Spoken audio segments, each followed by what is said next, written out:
joy. Repeat, repeat, the sounding joy. Here we go. Joy, unspeakable joy, an overflowing well, no tongue can tell. Joy.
Isang magandang umaga po sa bawat isa.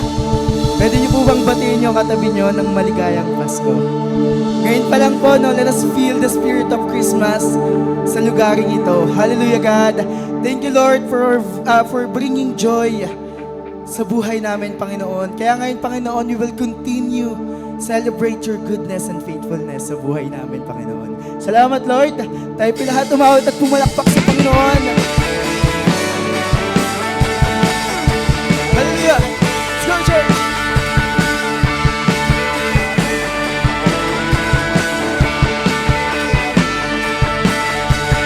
Joy to the world, the Lord is come. Let earth receive her King. Let every heart prepare Him, and heaven and nature sing, and heaven and nature sing.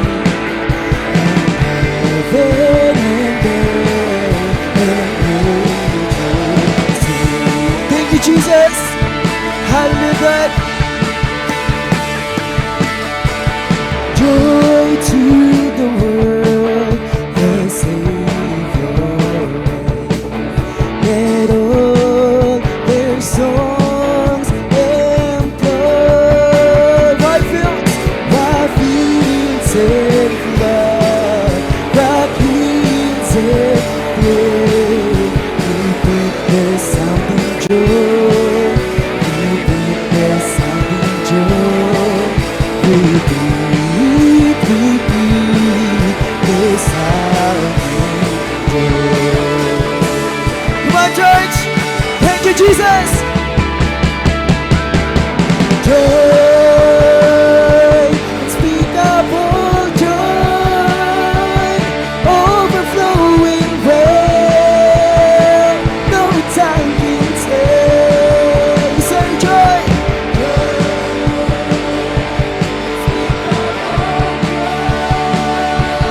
rises in my soul, never let me go. Come on, joy. He rules the world with truth and grace, and make the nations prove the glories of His righteousness.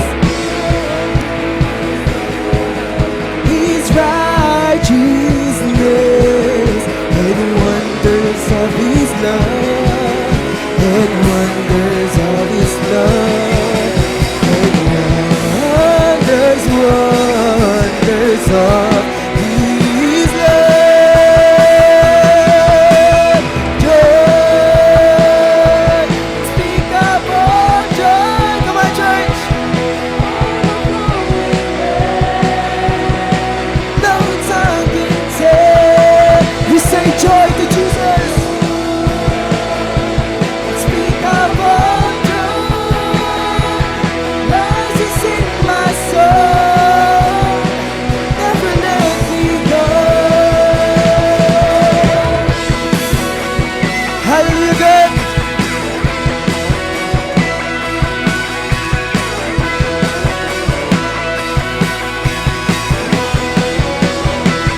Thank you, Jesus. Salamat, Panginoon. Tunay nga, Panginoon, walang imposible sa iyo, Panginoon.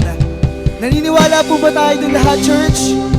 Kung naniniwala po tayo, pwede po ba natin ipalakpak yung ating mga kamay mula sa unahan hanggang sa likuran? Hallelujah, God. Thank you, Jesus. Thank you, Lord. Through you, I can do anything. I can do all things. 'Cause it's you who gives me strength. Nothing is impossible. Through you, blind eyes are open. Strongholds are broken. I can live in by faith. Nothing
ko.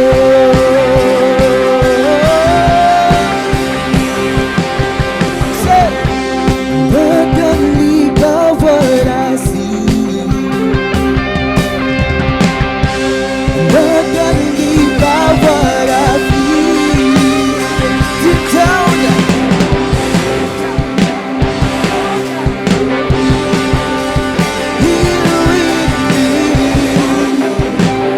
you can do anything.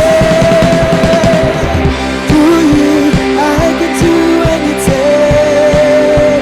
I can do all things, 'cause the truth gives me strength. We say nothing is impossible. Through you, blind eyes are open, strong arms are broken. I believe in that faith. Nothing is impossible. Hallelujah.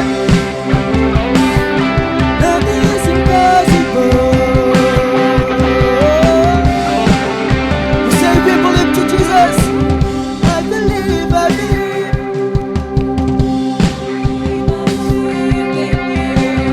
I believe, I believe. I believe, I believe in you. I believe, I believe. One more time. I believe in you. I believe, I believe. I believe in you. Pwede po ba nating makita yung mga kababaihan na umaawit? Hallelujah. Naniniwala po ba tayo na tapat ang Diyos sa oras na to, sa lugar ito? Let's declare it. Hallelujah, God. Pwede po bang sabihin ng mga kababaihan, we believe in you, Jesus. Awit po ulit tayo, ha. One more time po. Say,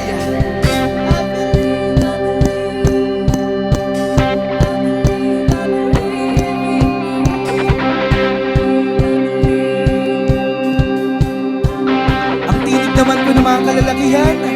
I believe, I believe. Oh.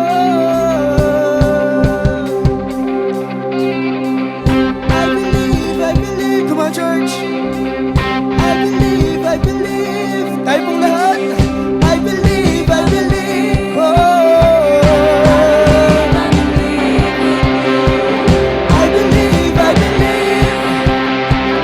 I believe. We say we believe in you, Jesus. I believe, I believe. Oh. I believe, I believe. I believe, I believe in you.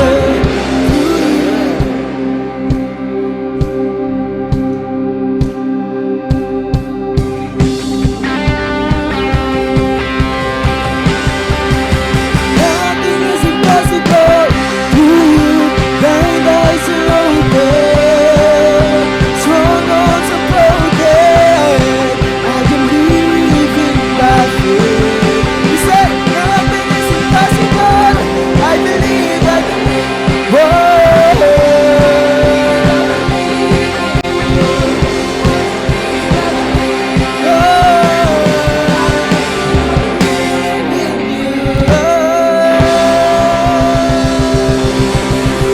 Hallelujah, God. Hallelujah, Jesus. We thank you, Lord. Oh, God. Thank you, Jesus. Thank you, Jesus. Panginoon, tunay nga, Panginoon, na ikaw ay nararapat, Panginoon, sa buhay ng bawat isa, Lord. Lord, as we worship you, Panginoon, we will declare your faithfulness and goodness sa oras na ito, Panginoon. Hallelujah, God. Let us continue to worship, God. Thank you, Jesus.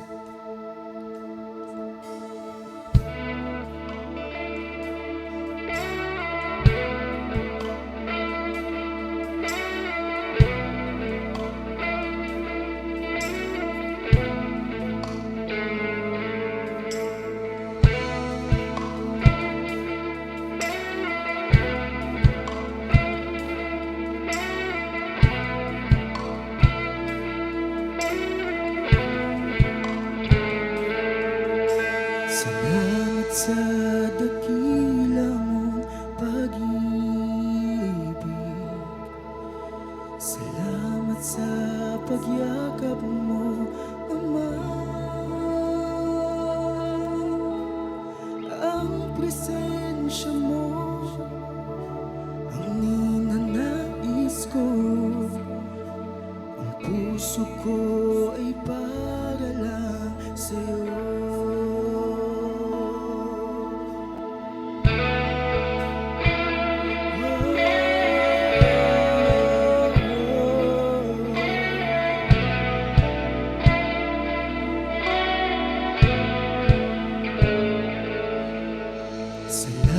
sa dakila mong pag-ibig.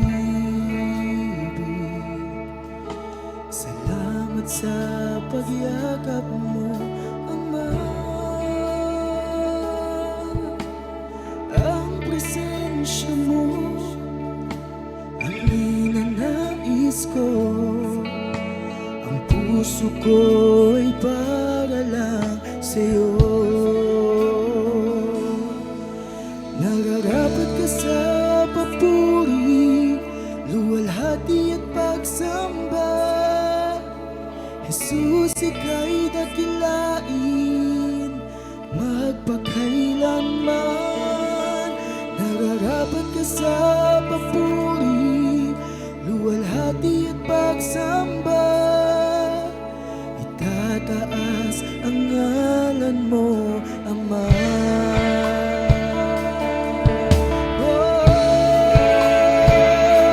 Itataas ang ngalan mo, Ama. Kailanman hindi ka nagbabago. Tiwala ko'y ibibigay sa'yo. Mga pangako mo hinahawakan ko. Namamalagi sa galinga mo. Nararapat ka sa papuri, luwalhati at pagsamba. Jesus, ika'y dakilain magpakailanman. Nararapat ka sa papuri, luwalhati at pagsamba. Itataas ang ngalan mo, Ama. Nararapat ka sa papuri, luwalhati at pagsamba. Jesus, ika'y dakilain magpakailanman. Nararapat ka sa papuri, luwalhati at pagsamba. Itataas ang ngalan mo, Ama.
nararapat ka sa papuri, luwalhati at pagsamba.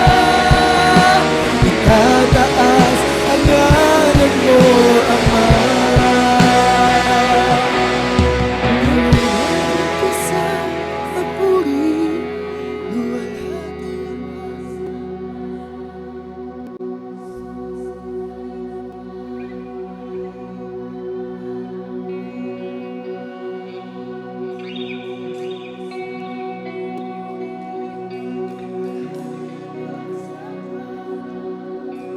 itataas ang ngalan mo, nararapat ka sa papuri, luwalhati at pagsamba. Jesus, ika'y dakilain, magpakailanman. Nararapat ka sa papuri, luwalhati at pagsamba. Itataas ang ngalan mo, Ama.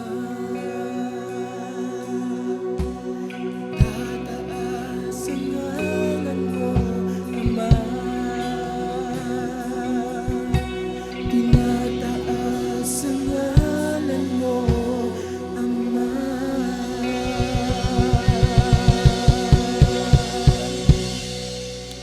Hallelujah, God. Today nga, Lord, Ikaw yung mabuti, Panginoon, sa tapat, sa bawat oras, Lord. Alam ko yung bawat isa sa atin may pinagdaraanan sa oras na to. Pero gusto ng Lord, yung mga pinagdaraanan mo, kung nagpapasalamat ka man, gusto ng Lord, purihin pa rin natin siya. Gusto ng Lord, pasalamatan pa rin natin siya sa oras na to. Kaya church, let us continue to worship God. Let's give the best worship to Jesus. Salamat, Panginoon. Wala po kaming ibang sasabihin, Panginoon, kundi salamat, Lord God. Salamat, Lord God, sa mga panahon, Panginoon, na napanghihinaan kami ng loob, Lord. Salamat, Lord God, sa mga panahon, Lord God, na hindi namin makita, Panginoon. Hindi ka namin makita, Panginoon, doon sa buhay namin, Lord God. Pero salamat, Panginoon. Salamat, Lord. Salamat. Ikaw ay mabuti bawat sandali sa habang buhay ay mananatili. Hindi mapapawi o maikukubli maging sa dilim na gabi. Sandidang matibay ang iyong pangako, lakas at pag-asa ng aking puso. Hindi na pagkakataon, patuloy ang katapatan mo sa dalangin.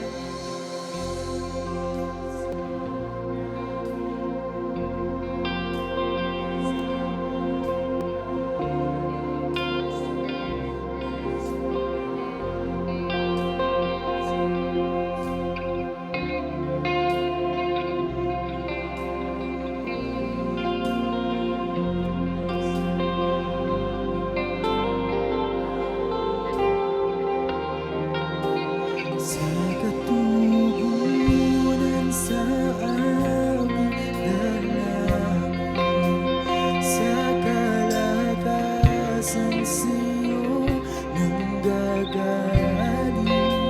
sa pagtuturo at pagtutuwid mo sa akin. Salamat, Panginoon. Sa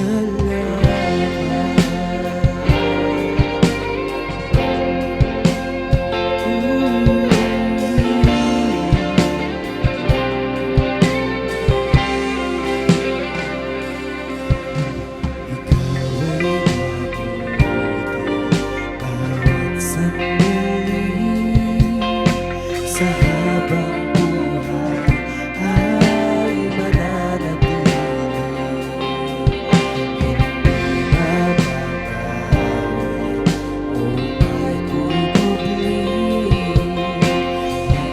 Sa dilim na gabi, sa tigang matibay, ang iyong pangako, lakas at pag-asa ng aking puso.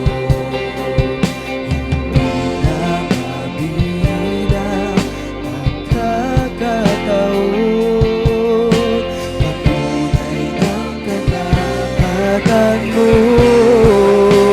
Sa dalamhati at sa kabiguan, sa pagluha ng puso na sugatan, sa pagsubok na iyong hinahintulutan. Salamat, Panginoon, sa katubunan sa aking dalangin, sa kalakasan sa iyo nanggagaling, sa pagtuturo at pagtutuwid mo sa akin. Salamat, Panginoon, ikaw ay mabuti, ikaw ay tapat, O Diyos, sa iyo ang papuri at pasasalamat.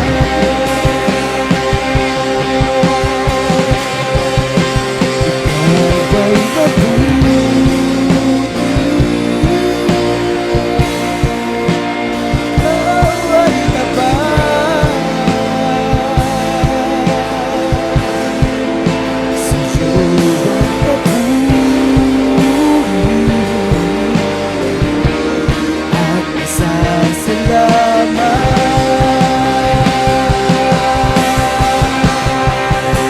Ikaw ay mabuti,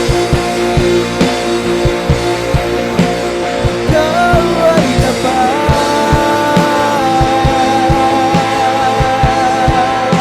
sa iyo ang papuri at pasasalamat.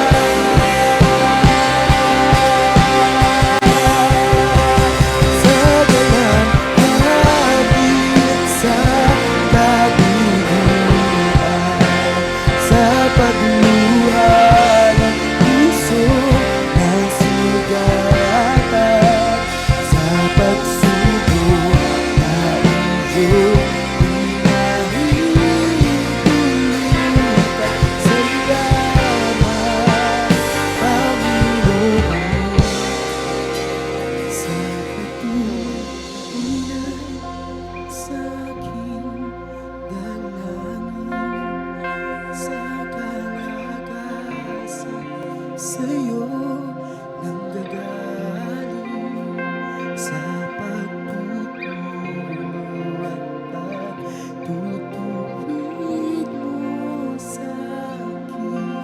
Salamat, Panginoon.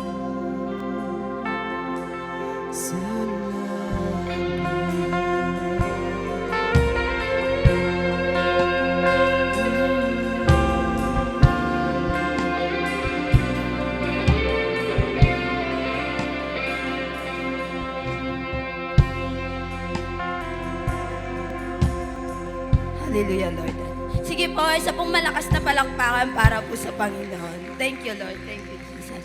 Share ko lang po sa Daniel 6.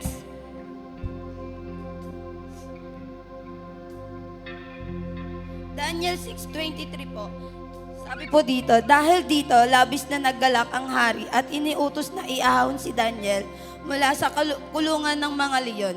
Nang siya'y maiahon na, wala silang nakita kahit man lang bagyang galo sa katawan ni Daniel sapagkat nagtiwala siya sa kanyang Diyos.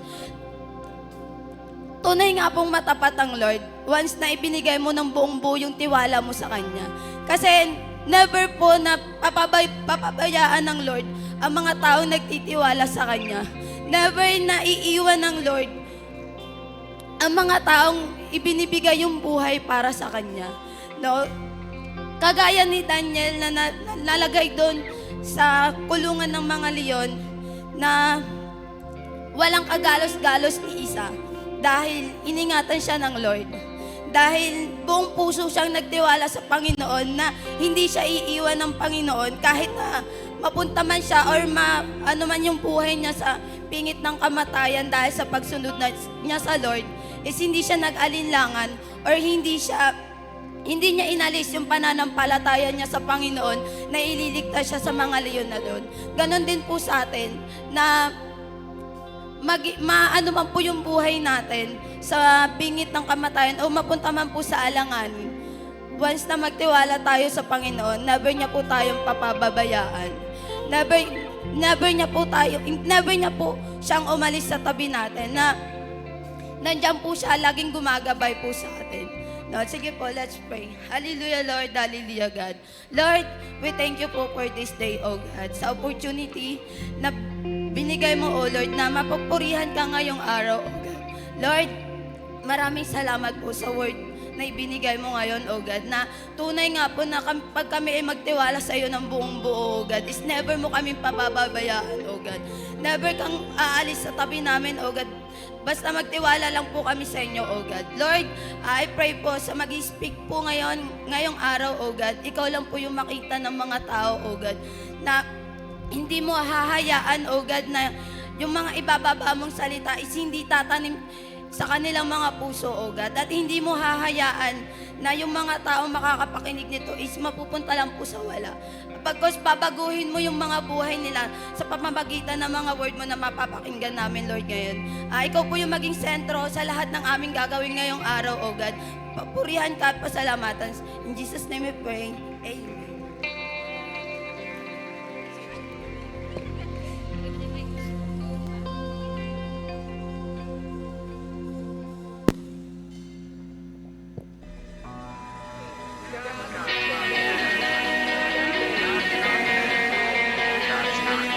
God's not dead.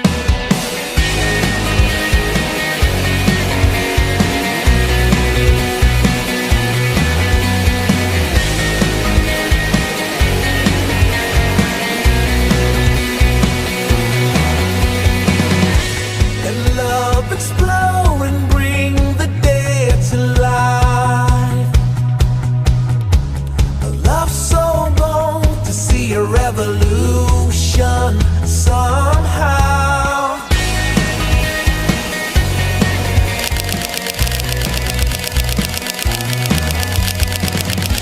Let love explode and bring the dead to life. A love so bold to bring a revolution somehow. Now I'm lost in your freedom, and this world I'll overcome. My God's not dead, He's surely alive.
of revival. Let heaven roar and fire fall. Come shake the ground with the sound of revival. Let heaven roar and fire fall. Come shake the ground with the sound of revival.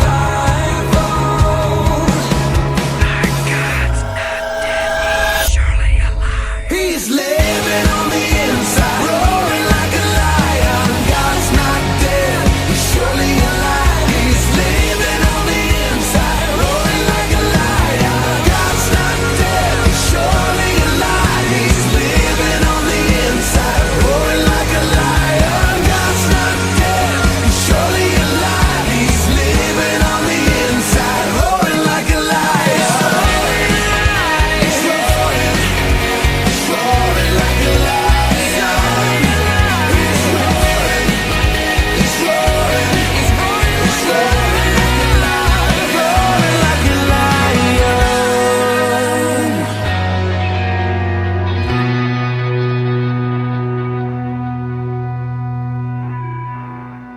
Okay, isang malakas na palakpak muli para sa Diyos. Come on. Wow. Sabihin niyo po sa katabi niyo po, good morning. Okay, so it is a great joy and a great honor para po sa akin na magkaroon tayo ng speaker po na kung saan sobrang lapit po sa puso ng inyong lingkod kasama po natin siya sa network or sa Praise Network Churches at talagang mula nung makonect o magkakilala po kami, sobrang kinakatahan ko na po siya talaga ng grabe po kahusayan, paglago, karunungan. Bihira po kasi yung magaling na humble. So, isa po siya sa nakita ko po na magaling na pastor and yet grabe po yung humility po sa puso. So, bago ko tawagin si Pastor Rod, I would like to acknowledge po, andito rin po yung kanyang asawa, si Pastor Ajeda. Hello, Pastor Ajeda. Kumusta na po? Ayan, sila Joy, sila Dayan, sa kanila, grabe, very supportive po yung mga leaders nila. Paparating pa po yung iba, So si Pastor Junior po siya po ang pinaka-senior pastor ng Jesus the Comforter Church. Grabe po, alam niyo pa nag-anniversary sila, napupuno po nila yung lugar na ito. Ganun po sila kalakas pagdating sa winning. At yung mga leaders po nila talagang grabe rin po, mahuhusay, magagaling, mana po sa kanilang leader po talaga. Kaya sobrang natutuwa po ako na naipakilala siya at dalhin po sa atin ngayon, upang talaga magatid na kanya mga salita.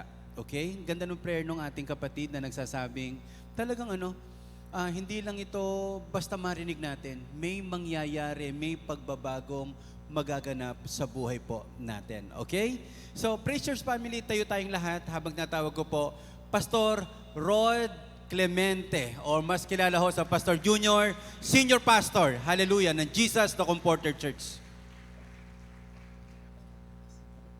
Praise God po, makakaupo na po tayo. Hallelujah.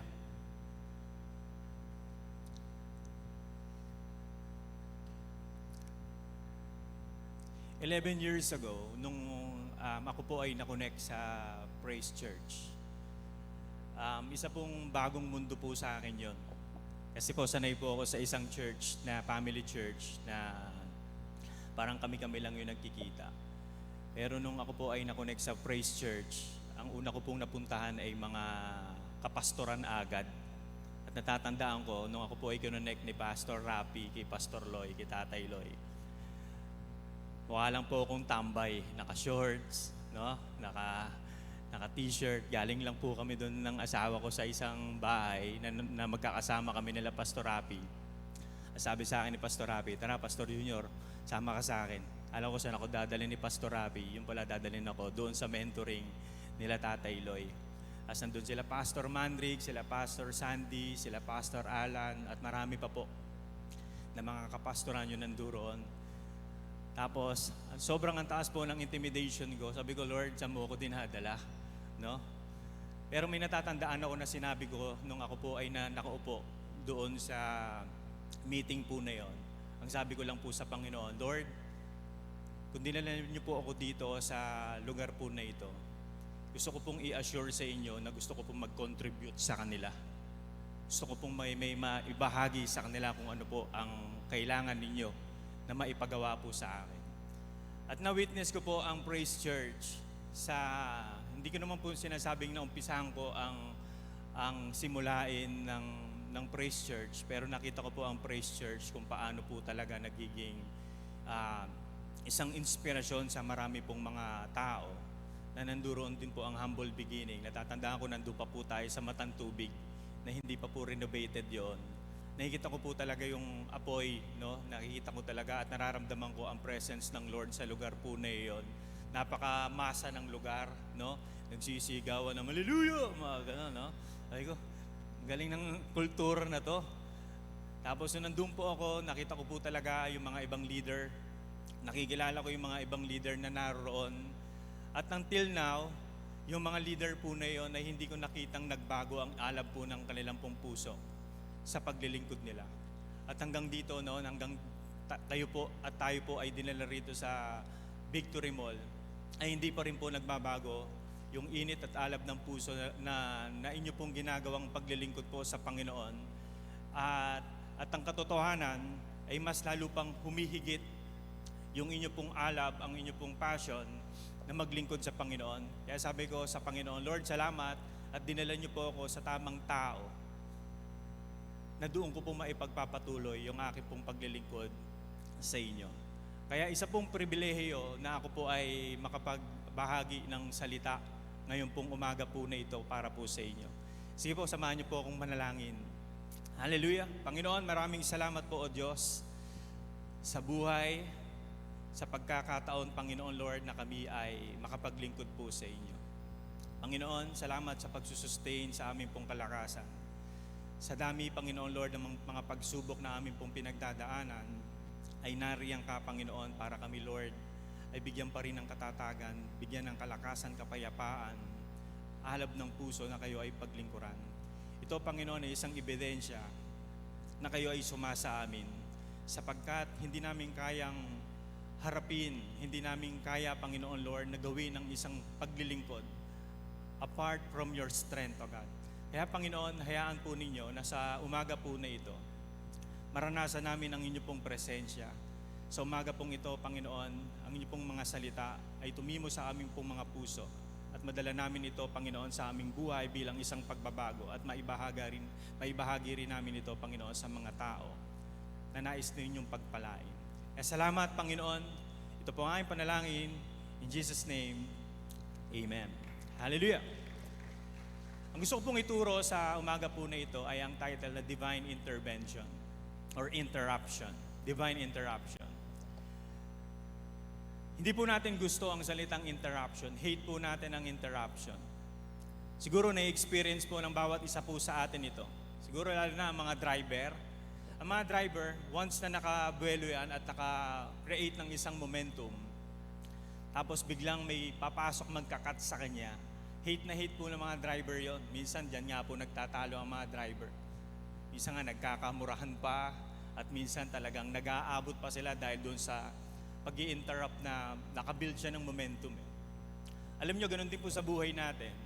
Minsan kapag nakagawa po tayo ng momentum, one step at a time, kasi ang momentum, lalo na pag consistent kang ginagawa, ang isang bagay, nagkikreate ito sa iyo ng success, papunta sa success. Pero minsan, napapahintulutan sa buhay po natin ang mga interruption po na ito, na kung paano ba tayo kailangan mag-respond sa mga interruption ng ating pong buhay. Like for example, halimbawa, ikaw ay isang mabuting mag-aaral. Nag-aaral ka ng mabuti, matyaga ka naman. Lagi kang honor. Valedictorian ka ng elementary, valedictorian ka ng high school. Then suddenly, biglang kinausap ka ng nanay mo, sabi sa'yo ng nanay mo, Nak, mag-i-stop ko muna ng pag-aaral, kailangan mo kaming tulungang suportahan ng iba mong kapatid, kailangan mo muna na magtrabaho. Para sa akin, masakit yon sa isang mag-aaral na matino naman, masakit yon sa isang mag-aaral na kung saan ay may magandang pangarap, nandun na yung momentum. Imagine, elementary hanggang mag-high school, pagdating ng college, nakat ka, na-interrupt ka ron. At minsan, sa aspect ng isang negosyo, nagumpisa ka, nanduroon lahat ang pagbibigay mo, no, ng capital, nanduroon lahat ng ibinuhos mo sa isang negosyo, ang lahat ng meron ka. Then suddenly, nagulat ka, biglang meron palang inside job na nangyari, na-scam ka, na nakawang ka. Nung nakaraan nga, sa tapat namin, may nasunugan pa. Di ba, masakit po yun? Na habang ginagawa mo na, nakaka-create ka na ng isang buwelo sa buhay mo, tapos biglang mangyayari, may interruption na ganoon. Hindi po magandang interruption. Halimbawa, sa isang career, na-promote ka na, no? Tapos biglang may masip-sip pala sa'yo. Yun ang na-promote. Sakit din yun. Nag-gym ka, inaayos mo yung physical, yung health mo, tapos biglang nagulat ka, meron ka palang matinding karamdaman. At yun ay isang malaking disappointment para po sa iyo. At ganun din minsan sa ministry po natin, na na-establish mo na yung mga primary leaders mo, na-establish mo na mga 144 leaders mo, then suddenly magugulat ka, may iba nawawala, may iba nag-transition ng buhay, may iba naging busy sa kanila pong ginagawa, at hindi po natin gusto yung ganoon. Kaya dumarating po sa atin ang mga ganito pong pangyayari, na minsan ito po ay nagiging daan para sa atin na maaaring ikaw ay mahubog ng Diyos o maaaring ikaw ay masira. Kaya ang interruption, meron pong interruption na mula po sa Diyos, pero meron din pong interception na mula po sa atin. Na kapag sinabi nating interception, ikaw yung gumawa ng problema, ikaw yung gumawa ng pagsaway, kaya yung magandang planong inihanda sa iyo ng Diyos ay hindi na pangyari. At ang classic example sa Bible, pagdating doon sa bagay na intercept yung magandang plano ng Diyos sa kanya, ay si King Saul. Kung natatandaan natin, si King Saul, sa kanya sanang magmumula ang bawat hari sa Israel. Pero dahil sa kanyang hindi pakikinig, nang dahil sa kanyang pagsaway, yung magandang plano sana sa kanya ng Diyos, at sa kanyang pamilya at sa kanyang angkan ay hindi po nangyari ito at na-intercept yung magandang plano sa kanya sana ng Panginoon.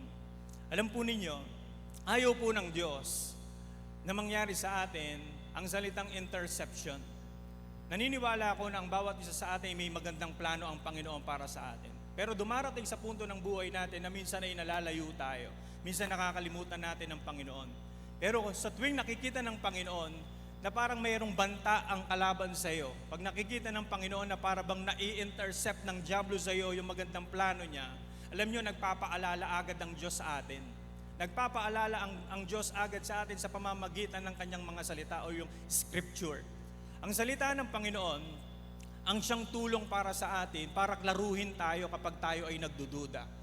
Ang salita ng Diyos ay tumutulong sa atin para i-inspire tayo, para i-motivate tayo. At kapag hindi pa rin makuha ng Panginoon na tayo ay paalalahanan sa pamamagitan ng scripture o yung salita niya, naririyan ang Spirit ng Diyos, na kinukunbik ka ng Holy Spirit, na huwag mong ipagpatuloy yung mali mong ginagawa, na huwag mong ipagpatuloy yung mali mong ginawang desisyon, at tinutulungan ka ng Spirit or kinukunbik ka ng Spirit para ikaw ay mag-repent doon sa bagay na hindi ninanais ng Panginoon sa iyo. At kapag hindi pa rin makuwang mapaalalahanan tayo ng Panginoon sa pamamagitan ng Scripture, sa pamamagitan ng Spirit or conviction, gagamit ang Lord ng someone. Mga tao sa paligid natin, naririyan ng pastor mo, naririyan ang mga leader mo, naririyan ang iyong mga magulang, naririyan ang iyong mga kaibigan, para paalalahanan ka na ini-intercept na ng diablo yung purpose mo, yung mission mo. At kapag hindi pa rin talaga makuha ng Panginoon at mapaalalahanan ka sa pamamagitan ng Scripture, sa pamamagitan ng Spirit, sa pamamagitan ng someone, kakausapin ka ng Panginoon through suffering. Nariyan, magpapahintulot ang Panginoon sa atin ng mga pagsubok at problema para kalabitin ka. Naniniwala ako, God speak through suffering. At marami pong minsan na nakikinig na sa Panginoon kapag nakakaranas na ng mga pagdurusa sa buhay. Pero ayoko na sanang dumating po tayo sa punto na yon. Sana sa salita pa lang ng Diyos, marunong na tayong makinig. Amen?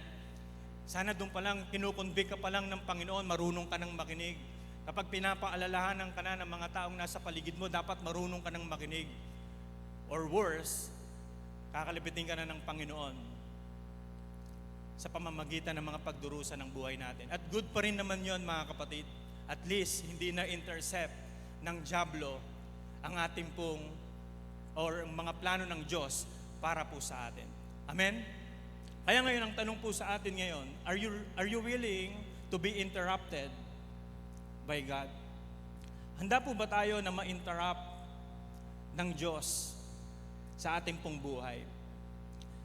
Na kapag tinanggap po natin o tinatanggap po natin na handa tayong magpa-interrupt sa Diyos o mapakialaman tayo ng Diyos, ito po ay pagpapakita ng pagtitiwala sa plano ng Diyos kahit hindi po natin ito lubos na nauunawaan o hindi natin lubos na naiintindihan. Kapag po tayo ay handang magpakialaman ng Panginoon, ito po ay pagbibigay ng buong pagsuko sa kontrol ng Diyos. Pag sinabi natin handa tayong pakialaman ng Panginoon, ito po ay isang pagbubukas ng ating pong puso at pananampalataya na ang kalooban ng Diyos ay ang pinakamabuti para po sa atin. And when we are interrupted by God, it may be direction, it may be correction, or it may be instruction. Kapag po tayo ini-interrupt ng Panginoon o pinapakialaman ng Panginoon, minsan ang mensahe ng Diyos, gusto ko niya pala i-direct. Hindi ibig sabihin na pinigilan ka niya, ay may masama na siyang plano sa'yo. Kundi kung bakit pala pinigilan ka ng Panginoon or in-interrupt ka ng Lord, ang message niya pala sa'yo ay para i-direct ka niya, gabayan ka niya. Kasi nakikita niya, nalilihis ka na ng landas. At minsan kapag tayo ay ini-interrupt ng Diyos, ang message ng Lord sa atin ay para i-correct ka niya, itama ka niya. Dahil gusto ng Lord, i-improve ka pa. Dahil ang gusto ng Panginoon, baguhin ka pa. Or it may be, ang word ng or message ng Lord, kapag tayo ay ini-interrupt niya, ito po ay isang instruction or command na meron pala siyang gustong ipagawa sa atin. Kaya hindi gagawa ang Diyos sa buhay natin ng isang interruption na walang kinalaman sa dakilang plano niya o layunin niya sa ating pong buhay. At ito po ang eksaktong nangyari sa buhay ni Mary at ni Joseph. Buksan po natin ang ating pong Bible sa Matthew chapter 1 verse 18. Ang sabi po rito, "Now, the birth of Jesus Christ took place in this way. When his mother Mary had been betrothed to Joseph, before they came together, she was found to be with child from the Holy Spirit. Mary's husband Joseph was a good man. He did not want to cause her public disgrace, so he planned to divorce her secretly." Pamilyar po tayo sa story ni Mary at ni Joseph. Na si Mary at si Joseph ay meron lang po silang simpleng pangarap, at ang simpleng pangarap lang po nila ay magkaroon sila ng pag-iisang dibdib o isang kasal. Kapag po kayo ay ikakasal, nandiyan po ang excitement, tama? Nandiyan po ang pagpaplano na kung saan natin gagawin ang kasal. Naghahanap kayo na kung saang simbahan kayo ikakasal. Nag-uusap kayo bilang isang magpartner, saan kaya tayo magre-reception. Siguro ang exciting doon, pinag-uusapan ninyo saan tayo mag-honeymoon. Ang dami niyong pinaplano, no? Ilang baby ba ang gagawin natin? Sinong mga ninong at ninang ang ating kukuhanin? Imaginein po ninyo ang kanilang pong mga preparation ng panahon po na ito, no? Nilalagay ko lang po ito sa panahon po natin, no? Pero mas mabigat po kasi nung panahon po nila. Kasi nung panahon po nila, ini-engage or binibetroth ang isang lalaki at isang babae na hindi lang po sila nagdidesisyon bilang isang lalaki at babae per se, no, yung nag-iibigan na yon. Pag tinawag na betrothal or binitroth ng isang lalaki at isang babae, involved po dyan ang bawat pamilya. Ang lalaki ay meron siyang responsibilidad na bilhin ang kamay ng isang babae. Meaning, ang tawag doon sa Bible is dowry or bride price. Binibili po ng lalaki yon. Ibig sabihin, nakikialam ang bawat partido ng bawat pamilya kapag ini-engage ang dalawang magkasintahan po na ito. Kaya imaginein po natin na ganoong kalaki at ganoong kalawak ang preparation ng pag-i-engage kay Mary at kay Joseph. Plus factor, no, na nangyari po sa kwento po na ito, na hindi naman po nila inaasahan, unplanned, no? Unexpected ang lahat na nangyari sa kanila, unintended ang lahat na nangyari po sa kanila. Pero dali-dali biglang pumasok ang Diyos sa kanila pong buhay para i-interrupt sila. At ang interruption ng Panginoon sa kanila ay merong isang malaking layunin na mangyayari hindi lang sa kanilang dalawa, maging sa buong sanlibutan. At ganun po kalaki at kalawak ang plinano ng Panginoon nung nag-interrupt ang Diyos sa kanila pong buhay. Kaya makikita po natin na talagang na-wreck ang plan ng dalawa po na ito. Kaya makikita po natin dito sa kwento na ito, sa verse 20 and verse 21, "But after Joseph thought about this, an angel from the Lord came to him in a dream. The angel said, 'Joseph, son of David, don't be afraid to accept Mary to be your wife. The baby inside her is from the Holy Spirit. She will give birth to a son. You will name him Jesus. Give him that name because he will save his people from their sin.'" May kita natin, nung nag-interrupt ang Diyos sa kanila, may bumabang instruction naman sa dalawang mag-asawa po na ito. Now with every interruption, there is God's instruction to get. Kaya dalawa silang nakakuha ng instruction, hindi lang po si Joseph. Sa Luke chapter 1 verse 30 to 32, the angel said to her, "Don't be afraid, Mary, because God is very pleased with you. Listen, you will become pregnant and have a baby boy. You will name him Jesus. He will be great. People will call him the Son of the Most High God, and the Lord God will make him king like his ancestor David." Kaya dito, nung ang Diyos ay nakialam po sa dalawa po na ito, di po naman nila alam Di naman po nila expected ang mangyayari. Pero nung dumating po ang angel ng Lord, pag sinabi pong angel sa Bible, ito po is God's messenger ng Panginoon. Directly na nagsasalita ang Diyos through angels. Kaya nung narinig po ni Mary at narinig po ni Joseph ang instruction ng Diyos na ito, alam po, yung confusion po nila, yung doubt and fear na meron po sila, yung dapat na desisyon na gagawin ni Joseph na i-divorce itong si Mary, ito po ay lahat ay na-clear. At ganun ka-powerful kapag nakaka-receive ka ng instruction na mula po sa Diyos. Kaya kailangan natin maging attentive, kailangan natin maging sensitive once na nagkakaroon ng interruption sa buhay mo. Kapag dumaan ka sa isang interruption, "Lord, ba't nangyayari po ito?" Huwag ka muna mag-react, kausapin mo muna ang Diyos. Maghanap ka muna ng instruction sa Panginoon. Minsan nagpapahintulot ang Lord ng mga bagay na ito dahil meron siyang purpose pala roon. Minsan ang nangyayari, tayo po ay nagiging reactionary sa isang sitwasyon. At minsan, dahil po sa ating pong emosyon, doon natin na-base ang isang decision, kaya nasisira po tayo. Kaya minsan instead na ang interruption ay maging blessing para sa atin, ang interruption ay nagiging distraction. Nadidestroy tayo, nasisira tayo ng dahil po na hindi tayo marunong na kumuha ng instruction na mula sa Kanya.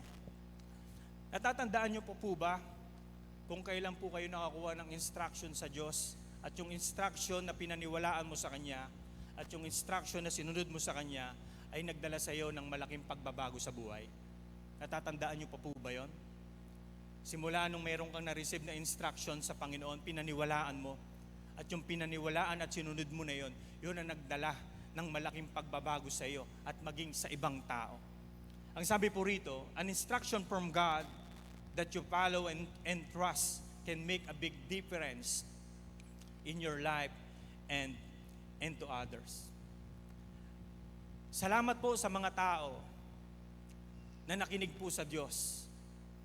Salamat po sa mga leaders ng Praise Church dahil nakinig sila sa calling na nilagay ng Lord sa kanila pong mga buhay. Salamat po kay Pastor Loy. Salamat po sa mga primary leaders na narito. Salamat po kay Pastor Elena. Salamat sa lahat ng outreaches pastor ng Praise Church. Imagine, nang dahil sa instruction na ibinaba ng Diyos sa inyo, ito po ay nagbigay ng malaking pagbabago sa iyo at malaking pagbabago maging sa ibang tao. Kapag nag-uusap po kami ni Pastor Loy, naririnig ko po lagi sa kanya, meron ng 10 outreaches ang Praise Church. At doon sa 10 outreaches na yon, may kanya-kanyang mga leader at may kanya-kanyang mga pastor na naroon. Imaginein po ninyo, yung mga tao po na tumugon sa calling nila ay lumikha ng isang malaking pagbabago sa isang community. At ganun ka-powerful ang instruction ng Diyos. Ganun ka-powerful ang instruction ng Diyos sa buhay po ng bawat isa sa atin. Kung marunong kang tumugon at kung marunong kang magtiwala at marunong kang sumunod, ang instruction ng Diyos na iyon ay magiging isang blessing para sa iyo at magiging blessing para po sa maraming tao. Amen? Kaya wag po natin ikakatakot na tumugon sa Panginoon.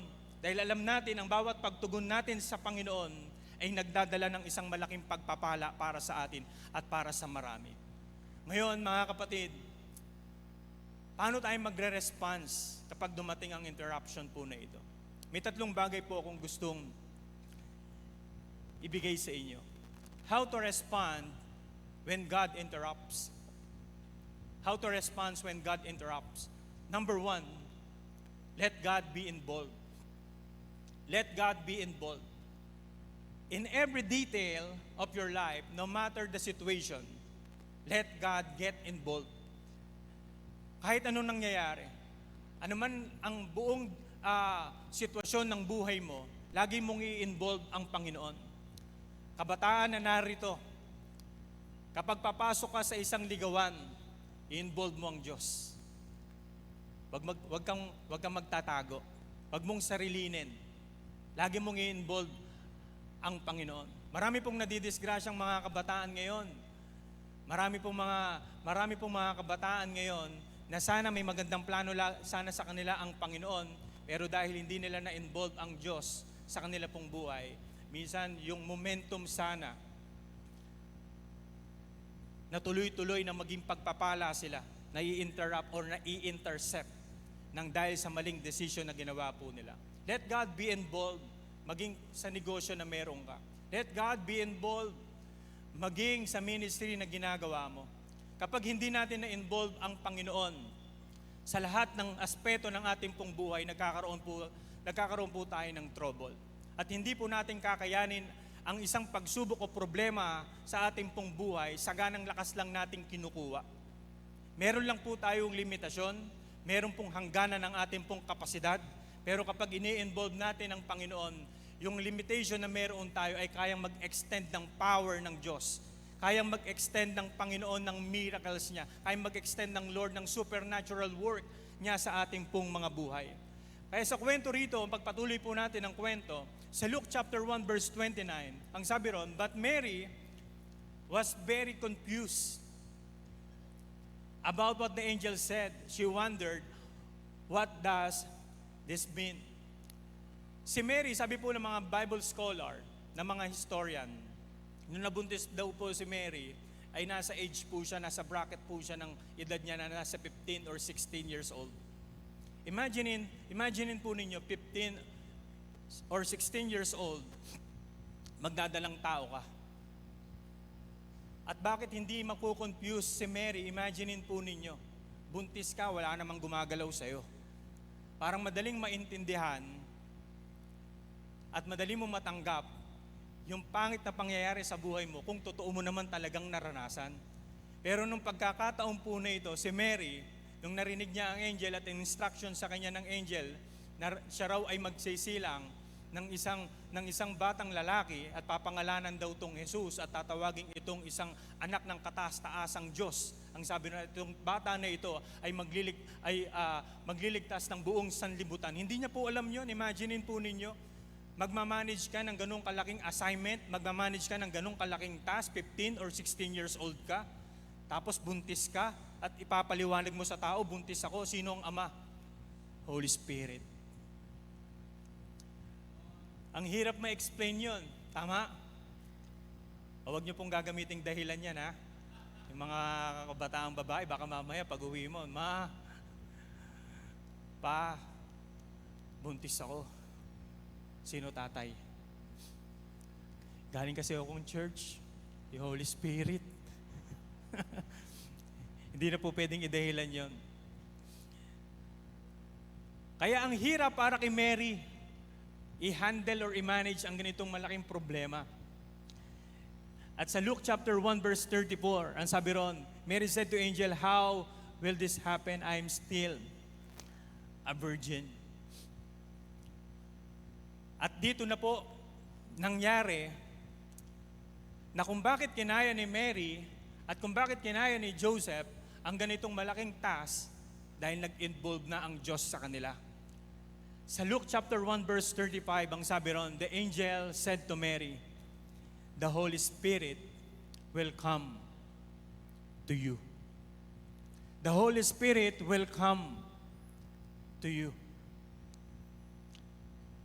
Kaya yung confusion ni Mary, yung doubt ni Joseph, yung fear nila na gawin at ipagpatuloy yung ganong senaryo ng kanila pong buhay, na clear sa kanilang lahat ito, na wipe out ang lahat ng iniisip nilang mali dahil nung narinig nila, the Holy Spirit will come to you. At ito ang naging game changer ng kwento ni Mary at ni Joseph. Nang dahil sa sinamahan sila ng banal na Espiritu ng Panginoon, dahil ang Panginoon ay nag-involve sa kanila, naisip nila, kaya natin to. Kahit gaano kalaki ang task, kahit merong King Herodes na naghahanap sa atin para patayin ang bata na nasa sinapupunan ko, kaya natin ito. Dahil ang Diyos ay nag-i-involve sa atin. Ang Diyos ay sumasa atin. Kaya yung iniisip nila na pag sinasabi ng Panginoon, pumunta kayo sa Egypt, pumunta kayo sa Bethlehem.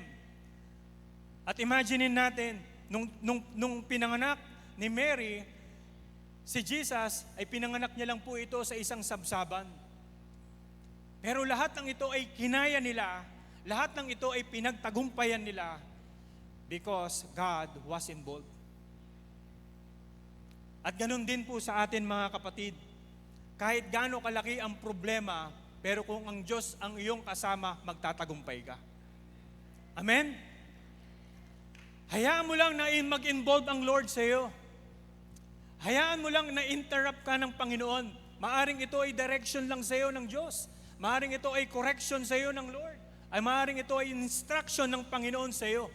At be flattered and be proud na kapag nalaman mo na ini-interrupt ka ng Diyos, ibig sabihin may magandang planong mangyayari. May magandang mangyayari dahil pinakialaman ako ng Panginoon. Amen? Parang ganito lang. Sino ang gusto mong makialam sa'yo? Ang Diyos o ng kalaban? Mamili ka. Kung gusto mo lang din palang mapakialaman ng buhay mo, piliin mong pakialaman ka ng Diyos kaysa pakialaman ka ng kalaban. Ang kalaban, pag pinakailaman ka ng kalaban, walang patawad ang dyablo, mga kapatid. Tandaan natin yan. Ang sabi sa Bible, the thief comes only to steal, kill, and destroy. Sisirain ka ng kalaban, pag nanakawan ka ng kalaban. Amen? At kung iniisip mo na nagbibiro ang kalaban pag pinakailaman ka, umpisa pa lang ng kwento sa Biblia, si Eva at si Adan pa lang ang nag-i-exist sa mundo, nakialam na ang dyablo. Kung doon pa lang sa existence ng mga tao nung panahon na yon, pakialamero na ang dyablo para sumira ng buhay, hindi pa rin nagbibiro ang dyablo hanggang ngayon para sirain ka. Amen? Kaya kung ikaw ay handang mapakialaman ng Panginoon, payagan mo ang Diyos. Dahil hindi ka pakikialaman ng Diyos nang wala siyang magandang layunin na ipangyayari sa iyong buhay. Kaya ang naging assurance ni Joseph at ni Mary ay ang naging pagsama sa kanila ng Panginoon. Yun ang naging katiyakan nila. At ganun din sa atin. Ang katiyakan natin kung bakit tayo ay magtatagumpay, kung bakit tayo nananatiling nagpapatuloy ng paglilingkod, kahit na mayroong pagtitiis, kahit na mayroong mga pagsubok sa ating buhay, ang katiyakan natin ay ang mga pangako at salita ng Lord. Na ang Diyos ay matapat, ang salita ng Panginoon ay maaasahan. Amen? Amen. Kaya sa atin mga kapatid, wag po nating hayaan na mananangan po tayo sa sarili lang nating lakas. Involve natin ang Diyos. Hindi mo kaya yan. The more na pinagagaling ka ng Panginoon, the more na maging humble ka sa Kanya. The more na ikaw ay pinagpapala ng Panginoon, the more na kilalanin mo ang lahat ng pagpapala na meron ka ay mula sa Kanya. Amen? the more na mas lalo kang nagiging influencer, the more na lalo kang nagkakaroon ng isang authority, the more na maging submissive ka sa Diyos. Sapagkat sa tuwing umaangat ang iyong buhay, ito ay nagiging isang malaking tukso para magdepende ka sa sarili mo. Pero kapag natutunan mo, umpisa pa lang na magtiwala sa Panginoon, kahit mawala man ang mga bagay na meron ka ngayon, may mga tao man na mawala sa buhay mo, hindi sila ang magiging sukatan ng iyong lakas. Ang magiging sukatan ng iyong lakas ay hindi ang iyong kakayanan, hindi ang sukatan ng iyong lakas ay iyong talino, hindi ang sukatan ng iyong lakas ay kung ano ang meron ka. Ang sukatan ng iyong lakas, hanggat ang Diyos ay nasa akin, mananalo ako. Hanggang ang Diyos ay sumasa akin, may mangyayaring maganda sa aking buhay. Amen? Amen. Hallelujah. Kaya mag-iingat po tayo na hindi natin mai-involve ang Lord. Marami pong tao na hindi kinaya ang problema. Maraming tao ang hindi kinaya ang pagsubok. Sabi nga, problems can either make you or break you. Ang problema ay maaring wasakin ka o buuin ka. Pero kung naniniwala ako, makakayanin natin ang bawat pagsubok sa buhay natin, hindi lang sa pamamagitan ng sarili lang nating determinasyon, kundi sa pamamagitan ng pag-i-involve ng Lord sa atin. Wala kang makikitang dakilang lingkod ng Panginoon sa Biblia na mababasa na nakuha nila ang tagumpay ng kanilang paglilingkod ng saganang sarili lang nila. Mag-umpisa ka kay Abraham, sundan mo kay Isaac, sundan mo kay Jacob, sundan mo kay Jose, sundan mo kay Moises, sundan mo kay Joseph, sundan mo sa mga susunod na propeta. Lahat ng nagwagi at lahat na nagtagumpay dahil nag-involve ang Lord sa kanilang mga buhay. At ganun din sa atin, sa lahat ng mga ministry leaders, sa lahat ng cell leaders, sa lahat ng pastor na narito, huwag mong kunin ang gawain sa pamamagitan ng galing mo.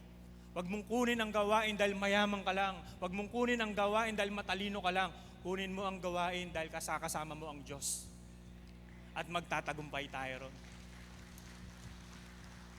Hallelujah. Pangalawang response. How to respond when God interrupts. Let your faith arise. Let your faith arise. Hindi ang doubt, hindi ang fear ang dapat mag-arise sa atin. Dapat ang mag-arise sa atin ay ang ating pong pananampalataya. Habang lumalaki ang mga hamon, dapat mas lalo tayong nananalig at mas lalo tayong nananampalataya sa Panginoon. Saan ba nakukuha ang pananampalataya? Ang sabi sa Bible, faith comes from hearing and hearing by the Word of God. Kung bakit po humihina ang ating pong pananampalataya? Dahil gawa po ng mga distraction sa buhay po natin. Kaya nga lagi inuutos din ng Bible, walk by faith, not by sight. I-distract tayo ng ating emotion. Minsan ang emotion, mas nagiging powerful sa buhay ng isang tao. Pag nag-overwhelm tayo ng emotion, minsan doon natin nabe-base ang isang decision at doon tayo napapahamak. Sabi nga, don't let your feelings act as a truth. Minsan nadideceive tayo ng emotion natin, minsan akala natin totoo yung emosyon at yun na ang nasusunod natin. Mali. Dapat lagi tayong grounded sa salita ng Panginoon. Kaya dapat lagi tayong focus sa sinasabi ng salita ng Panginoon. Natatandaan ko po, nung ako po ay bata pa, lagi po ako sumasali sa piyesta. Sino po rito lagi naglalaro pag piyesta sa inyo? Di ba ang piyesta, takbong hubo. Takbong hubo. Sa piyesta mayroon pong pukpok palayok. Tama? Natatandaan ko, sabi kong gano'n, sumali po ako. Eh di ba pag may pukpok palayok, ang dami pong meron. Ang daming sumisigaw. Kaliwa! Kaliwa! Kanan! Kanan! Di ba madaming gumaganyan? Eh di nakapiring na ako. May kinausap akong kaibigan. Sabi kong kaibigan, ang pangalan po niya Misot. Sabi ko, Sot, ikaw lang pakikinggan ko. Sabi ko sa kanya, ikaw lang pakikinggan ko. Sige, Senyor, sabi niya sa akin. Kaya ready na ako, di nakapiring na ako. Nagumpisa na. Pinaikot, 10. Diba, pag pinaikot ka, hilo-hilo ka pa niyan. Diba? Tinanggal mo muna yung hilo mo. Eh dito na, paglakad mo, hakbang. Sisigawan na yan, ang ingay yan. Kaliwa! Kaliwa! Kanan! Kanan! Ang dami niya na yan. Hanggang pagdating mo na malapit ka na, palo! Palo! Palo! Lampunin nyo, hinihintay ko si Misot. Sot, ang tagal mo. Sabi kong gano'n, nansan yung boses mo? Kakong gano'n sa kanya. Wala pa rin talagang, wala pa rin Misot na tumisigaw. Hanggang narinig ko po si Misot. Nyor, akbang pa. Kaliwa, Nyor. Diretso. Hinihintay ko pa rin, nakaamba pa rin yung pamalo ko. Hinihintay ko si Misot. Nyor, palo! Pang! Sablay. Hindi. Bang! Basag! Panalo kami ni Misot. Alam nyo, ganyan po sa buhay natin. Kapag hindi ka marunong makinig sa Panginoon, yung faith mo instead na mag-arise, instead na mag-increase, nagdi-decrease dahil sa kakatingin mo sa mga problema. Instead na mag-focus ka sa sinasabi ng salita ng Panginoon, nadidistract ka dahil sa takot mo. Nadidistract ka dahil sa nararamdaman mo. Amen? Imaginein po natin kung si Mary at si Joseph, nagpa-distract sila sa kanilang nararamdaman. Kung maisip kaya ni Mary, Ma, Pa, hindi ko kayang i-handle ito. Adultery ito. At pag ikaw ay nagkaroon ng kasalanan, ng adultery, alam po natin, ito is stoned to death. Pero nang narinig nila ang instruction ng Diyos, lahat yon na clear. Lahat ng yon ang nagbigay sa kanila ng go, gawin na natin yung plano ng Panginoon. Instead na mag-arise ang kanilang fear, instead na mag-arise ang kanilang doubt, nag-arise ang kanilang faith. Matthew chapter 1 verse 24, when Joseph woke up, he did what the Lord's angels told him to do. He married Mary. Ang plano po sana ni Joseph, i-divorce na. Paano kung nakinig kaya si Joseph sa emotion niya? Sabihin sa kanya ng kaibigan, Brad, wala ka pala eh, naunahan ka eh. Buntis na pala yung pinakamamahal mong si Mary. Kung nakinig siya ron sa ego niya, oo nga eh, gulat ako, buntis, tas Holy Spirit daw. Parang kakaloko yung Brad, no? Wag na lang. Pero nung kinausap siya ng Diyos, nakarinig siya ng instruction sa Panginoon, ito ang nagpa-arise ng kanyang pananampalataya nung napakinggan niya ang sinabi ng Panginoon sa kanya. Sa Luke chapter 1 verse 38, and Mary said, Behold, I am the servant of the Lord. Let it be to me according to your word. And the angel departed from her.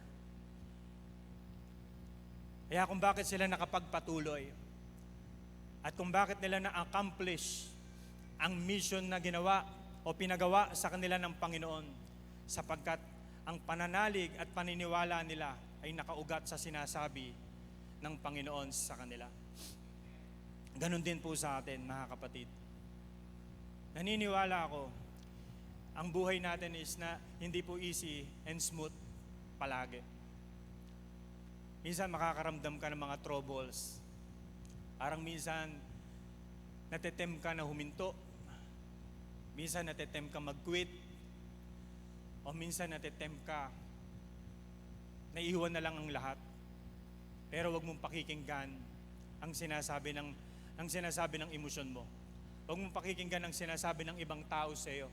Pag sinasabi ng ibang tao sa iyo, di ka makakapagtapos ng pag-aaral. Wag mo silang pakinggan. Sabihin mo pa rin at pakinggan mo pa rin ang sinasabi ng Diyos sa iyo. Kaya mo. Let your faith arise. Pag sinasabi ng iba, wala, hindi na ako yayaman. Huwag mo silang pakinggan. Paniwalaan mo pa rin ang sinasabi ng Lord sa iyo. Mas matatag pa rin ang sinasabi ng salita ng Diyos sa iyo kaysa sinasabi ng ibang tao. At huwag mong pakikinggan lalo ang iyong sarili. Lalo na kung ang sarili mo, lagi ka nagpipail. Huwag mong pakikinggan ang sarili mo, mas pakinggan mo ang sinasabi ng Panginoon sa iyo. Alam po ninyo, bago po ako makapagtapos ng college, 10 years in the making. Alam niyo kung bakit po ako nahirapan makapagtapos ng pag-aaral? Dahil natatakot po ako na humarap sa pag-aaral. Nung high school pa lang ako, nung first year high school pa lang ako, dito na po nagsirkulo ang dyablo sa buhay ko. Natuto na po ako ng iba't ibang bisyo. Kaya sa buong pag-high school ko, wala po akong natutunan, puro kalyeng kaalaman lang. Yun po ang natutunan ko. Kung bakit din ako nakapagtapos ng high school, ewan ko kung bakit. Pero nung pagtungtong ko ng college, yung pala ang totoong labanan pag nag-aaral ka na. Haharap ka na ngayon sa pag-aaral. Nung ako po ay nag-aaral na, lagi po ako nagda-drop sa mga mahihirap na subject. Alam niyo kung ano po yung lagi kong dinadrop na subject? Yung kapag mag-i-English kami. Lagi kong dinadrop yon. Kaya sa madaling salita, hindi po ako nakakapagtapos ng pag-aaral. Nag-take ako una ng Mascom. Mascom-maskuman lang. Nag-take ako ng Mascom hanggang naging second year college po ako. Pero yun, nagre-reporting kami. Dinadrop ko po yun. Tapos nag-college uli ako sa PUP. Nag-take uli ako doon, business-businessan naman. Umabot ako ng third year college pero hindi ko talaga napapasa yung pag third year college ko kasi barkada ko lang yung nasa registrar. Lagi kong kainuman kasi yung mga nandun sa registrar. Sila pumipirma ron eh. Kaya yung registration card ko, blanco naman talaga yon pero nakakaangat ako ng level dahil lahat sila tropa ko. Mga dinisciple ko po yun, mga natutong magmariwana, mga natutong mag... Pero nung na-encounter ko ang Lord 2006, ininterrupt ako ng Diyos. Akala ko yung encounter na yon, yung mga nakasanayan ko lang sa church na krusa-krusada. Sanay ako sa church ng may krusa-krusada eh. Kasi bahagi po ako ng banda. Kami po yung nagmi-minister. Alam ko po yung nangyayari sa pulpit, yung mga mag-i-explain dyan, may nanginginig sa harap. Sabi ko, yun lang naman yun eh.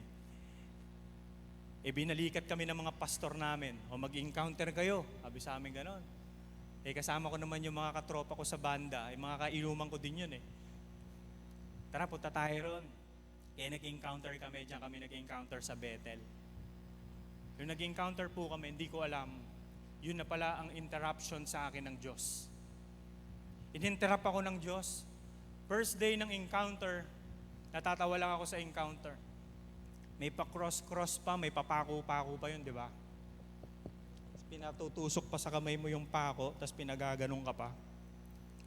Buka mo yung kamay mo, alalahanin mo si Kristo. Gusto kong itarak yung pako sa ulo ng minister. Niloloko mo lang ako eh. Second day ng encounter, yung dulong aral sa encounter ay yung patungkol sa prodigal son. At doon na ako na-inenkwentro ng Panginoon. Naalala ko yung mga paghihirap ng aking pastor. Naalala ko yung paghihirap ng aking nanay. Naalala ko yung paghihirap ng asawa ko. At nung na-encounter ko ang Lord, nagdesisyon ako. Ito po yung sinasabi natin kanina. Yung one instruction lang mula sa Diyos, it make a big difference into your life.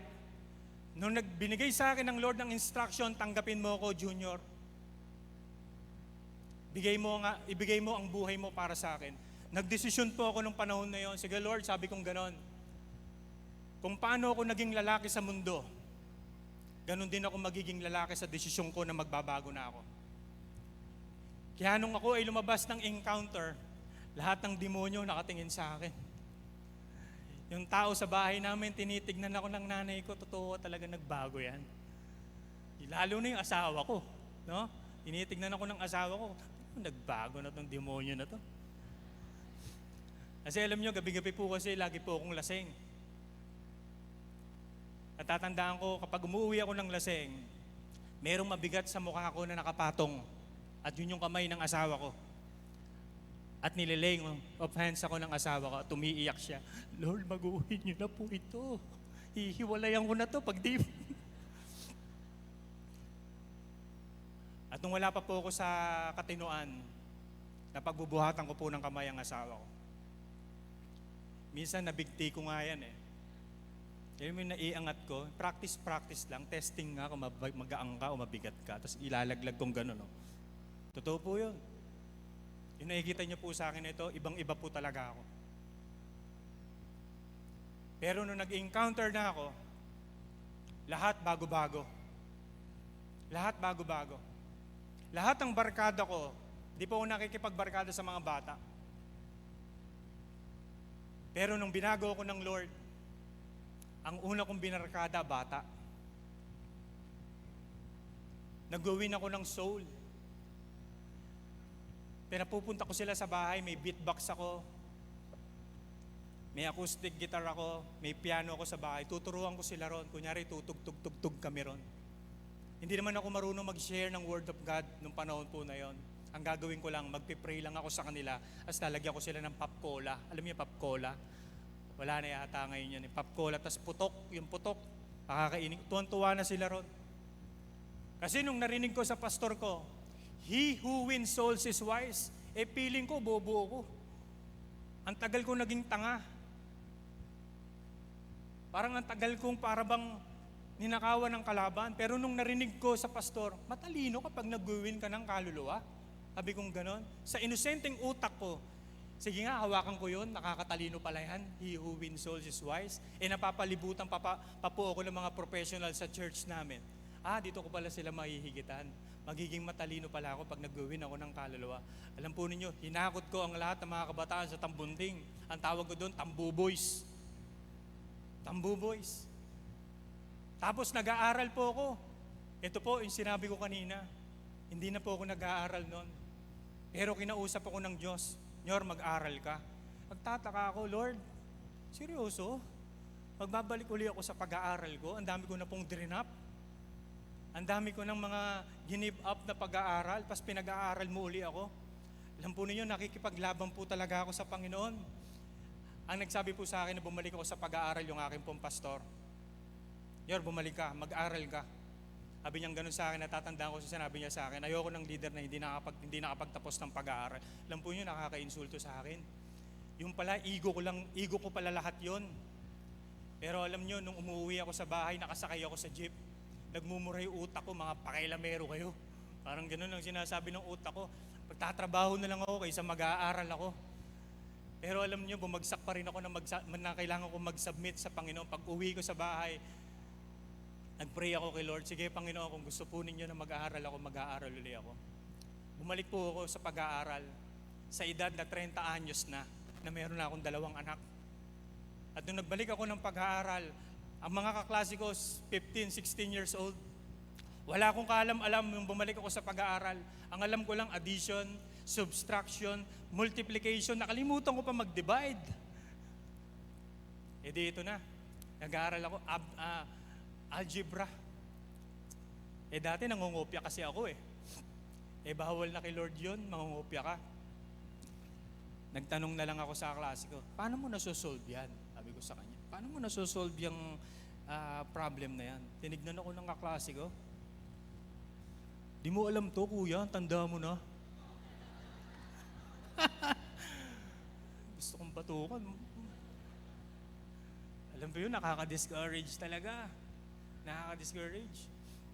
Pero alam po ninyo, ang Diyos hindi ka talaga pababayaan ng Lord Meron po ako naging disciple. Ang pangalan niya is Leonard, si Leonard. Nawin ko siya sa church na taga-PUP rin siya. Kabatch ko siya na nag-aaral kami. Primary leader ko po ngayon yon, yung Leonard po na yon. Tinuturuan po niya ako. Alam niyo kung ano po tinuturo niya sa akin? Vowels, consonant. Nagtuturo kami, nag-aaral kami doon sa linear part ng PUP. Tapos pag uwi ko, sinulubong ako ng anak ko, Pa, turuan mo ako. Ano tuturo ko sa'yo? Vowels and consonant. Sabi sa akin, huli ka, sabay na tayo. Alam po ninyo, imposibleng makakapagtapos ako ng pag-aaral. Nagulat ako. Di naman ako nakakapasa ng first sem Walang bagsak first sem. Second sem. Nag-second year. Nag-third year. Nag-fourth year. Yung naririnig ko dati na parang may mga thesis, yun pala yun. Nag-thesis kami. Ang tawag po sa akin ng mga klase ko sa PUP, Dad. Kasi tatay po ako. Alam nila, tatay ako. Dad. At never kong na-imagine, aakit ako ng entablado para maparangalan na nakatapagtapos po ako ng pag-aaral. Maging ang akin pong nanay, At tatay, patay na pala tatay ko. Ang aking pong asawa, nakikita ko yung nanay ko sa backstage. Alam mo yung nanay mo na nakaganyan, hindi ma-emosyon na nanay, sinisilip ka, pero nararamdaman mong proud sa'yo. Let your faith arise. Nung tinawag naman ako ng Lord na magpastor, Lord, mo nagkakalokohan na talaga. Para sa magagaling yan. Para sa mga matitunuyan. Pero kung ako'y tinatawag nyo, parang imposible yan, Lord. Alam nyo, na tinawag ako ng Lord na magpastor. Nag-start ako ng scratch. Sa bahay po ako nagpapastor, kami mag-asawa. Ang una kong pinagpastoran ay ang aking pong pamilya. At tatandaan ko, makanta kami ng pamilya ko. Lord, I give you my heart. Makanta kami. Lord, I give you my heart, give you my soul, live for you alone. Yun ang natatandaan kong lyrics. Na habang kinakanta ko yun, sige Lord, kung tinatawag mo akong magpastor, hanggang dumating ang mga susunod na linggo, nakikita ko yung bahay namin nagtatransform na. Yung sala namin, nagiging church. Lahat ng nasa sala namin, kino-convert ko yon para maging isang church. At never pumasok sa isip ko na meron akong ima-manage ng mga tao. At dito ko napagtagpi-tagpi. Ang naging course ko nung ako po ay graduate ng college is Human Resource Development Management. Na meron palang kinalaman sa pag-handle ng tao. Kaya pala doon ako dinala ng Lord, ang gusto ko talaga puntahan, teacher, BPE teacher. Para mag-PPE lang ako, parang yun iniisip ko. Pero dinala ako ng Lord doon sa Human Resource Development Management, major in handling people. Yun pala, may inihanda siya sa akin na pagpapastoran ko.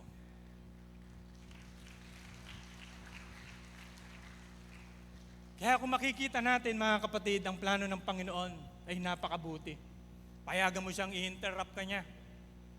Kahit sa pinaka-convenienteng buhay na meron ka, hayaan mo na interrupt ka ng Lord dahil merong dakilang plano ang Panginoon sa iyong buhay. At ito po ang huling punto ko. Let your plan align with God's plan.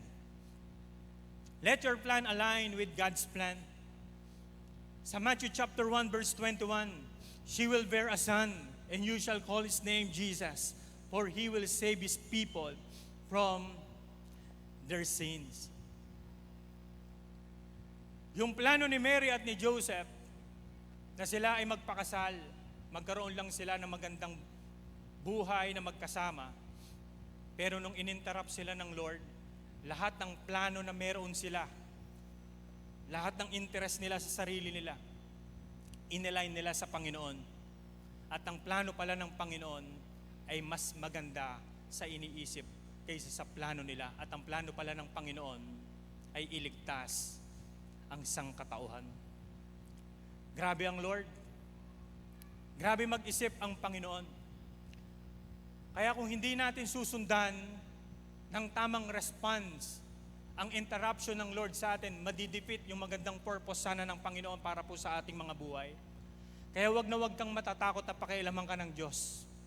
Amen? Kapalit man ng interruption na yan ay ang iyong pangarap at maging ang interes ng iyong buhay, hayaan mo lang na gawin ng Diyos. Hayaan mo lang na sumunod ka sa Panginoon. Hayaan mo lang na mapangyari ang layunin ng Diyos sa iyong buhay. Amen? Amen.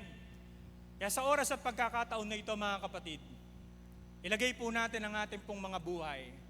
I-commit natin ang ating pong mga buhay sa plano ng Panginoon.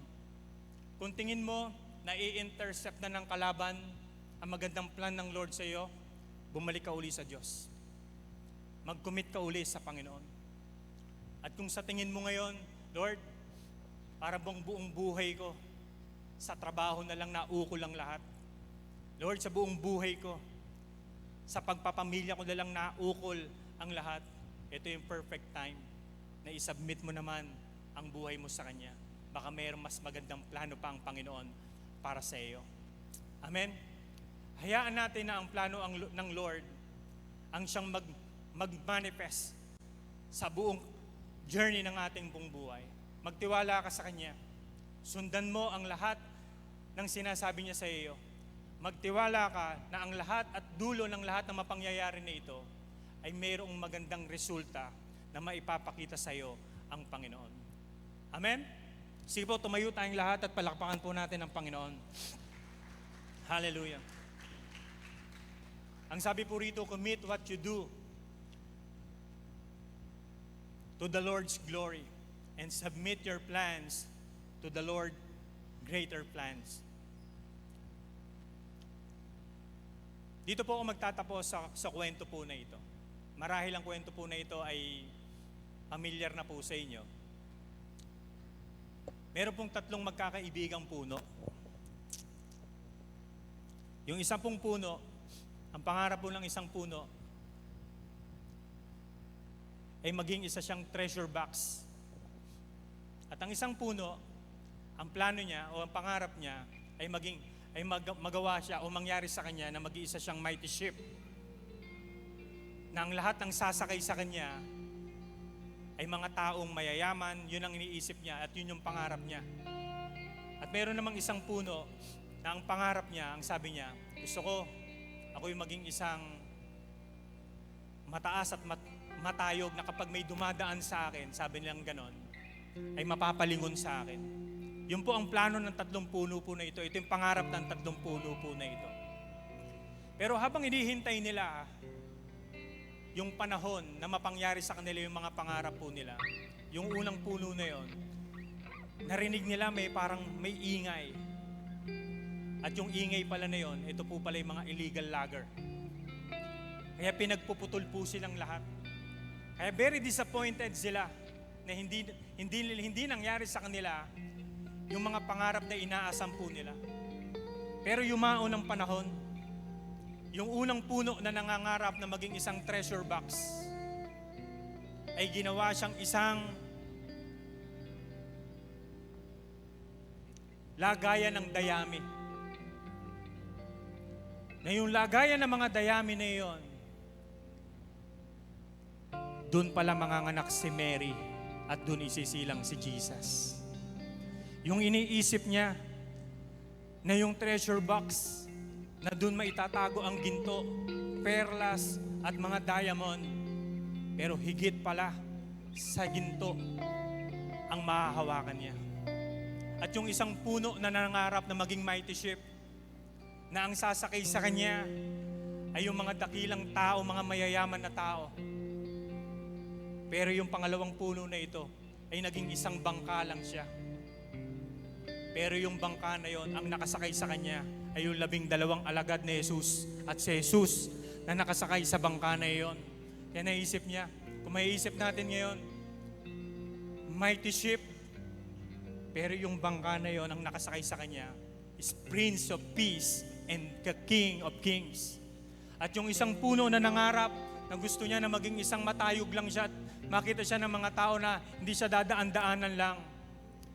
Pero dahil pinutol lang siya, at yung pinutol na kahoy na yon, yun pala ang ginamit na cross ni Jesus. At yun yung ginamit na cross no kung saan ay pinako si Jesus. Na hindi lang siya tinadaan-daanan at hanggang ngayon ay natatandaan siya. Minsan, kwento man lang yon. Pero ang totoo, all things work together for good. Mas higit na maganda ang plano ng Diyos kaysa sa plano lang natin. At lagi nating tatandaan, ngayong taon na ito, maaaring naiisip mo, Lord, parang matatapos na yung taon na ito. Parang hindi maganda ang nangyari sa akin. Tandaan po natin, hindi bound ang Diyos ng panahon at oras natin. Maaaring ininterrupt ka lang ng Lord. Baka di mo alam, baka 2025, yun ang breakthrough mo. Amen? Baka 2025, lalabas ang miracle sa'yo. 2025 o sa mga susunod pang panahon, maraming magandang bagay na ipapakita ang Panginoon sa atin. I-allow lang natin ang Lord sa interruption niya. I-allow lang natin ang Panginoon. Basta lagi lang natin panghahawakan, mabuti ang Diyos, tapat ang Diyos. Sige po, palakpakan natin ng Panginoon at tayo po ay manalangin. Panginoon, maraming pong salamat. Pinapupurihan namin, Lord, ang iyong pong pangalan. Lord, pakialaman niyo po kami. Huwag niyong hahayaan na mananangan kami sa sarili lang naming kalakasan. Huwag niyong hahayaan, Panginoon, na mananangan lang kami sa sarili lang naming talino. Huwag kaming mananangan, Panginoon, sa sarili lang namin, Panginoon Lord, na yaman. Turuan mo kami lagi na magdepende po sa inyo. At ang pangako ninyo, Lord, sa taong nagtitiwala sa inyo, siya ay idadirect ninyo. Siya, Panginoon Lord God, ay pagtatagumpahin po ninyo. Kapatid, sa oras na ito, hayaan mo na ibigay mo sa Panginoon ang buong kontrol ng iyong buhay. Huwag kang matakot na maniobra mo sa Panginoon ang takbo ng iyong buhay. Mas maalam ang Diyos, mas magaling ang Diyos, mas may karunungan ng Panginoon, mas alam niya ang bukas, mas alam niya ang susunod na panahon. Kaya marapat lamang na ibigay natin ang buong pagtitiwala natin sa Kanya. I-involve mo ang Panginoon. Kung ikaw ay nag-aaral at tingin mo parang hindi mo kayang makapagtapos ng pag-aaral, i-involve mo ang Lord. Kung sa tingin mo, hindi mo kaya mapagwagian ng mga pagsubok sa iyong buhay, sa iyong pamilya, i-involve mo ang Panginoon. Hindi mo kaya pero kaya ng Diyos. Mahirap sa iyo pero kaya ng Diyos. Imposible sa iyo pero walang imposible sa Panginoon. Let your faith arise. Humawa ka sa mga pangako ng Diyos. Humawa ka sa mga salita ng Panginoon. Ang salita ng Panginoon ay mapangahawakan mo. Ang salita ng Panginoon ay mas lalo pong masasandiganan. Ang salita ng Panginoon ang siyang tutulong sa iyo makahakbang. Ang salita ng Panginoon ang siyang tutulong sa iyo na maging matatag. Ang salita ng Panginoon ang tutulong sa iyo na magklaro ng mga confusion mo. Ang salita ng Panginoon ang tutulong sa iyo para tanggalin ang lahat ng doubt mo. Ang salita ng Panginoon ang tutulong sa iyo para tanggalin ang lahat ng iyong mga takot. Panginoon, nagdidesisyon po kami sa oras na ito na mag-a-align kami, Panginoon Lord, ng lahat ng aming pong mga hakbangin, lahat ng aming mga plano sa kalooban at ninanais ninyo para po sa amin. Salamat sapagkat mayroong Diyos na nakikialam po sa amin. Salamat at mayroong Diyos na nagmamahal po sa amin. Salamat na mayroong Diyos na umaalalay sa amin. Salamat at mayroong Diyos na laging sumasa amin at lagi kaming sinasamahan at hindi kami pinababayaan. Kaya Panginoon, ang lahat ng iyong mga salita ay lagi naming ilalagay sa aming pong puso. Ang inyong mga salita, Panginoon Lord God, ay ihahakbang namin. Ang inyong mga salita, Panginoon, ay lagi naming ibibigay upang mapagpala ang marami. Kaya salamat po. Ito po ang aming panalangin na may buong pagtitiwala sa pangalan ni Jesus. In the name of Jesus, Amen.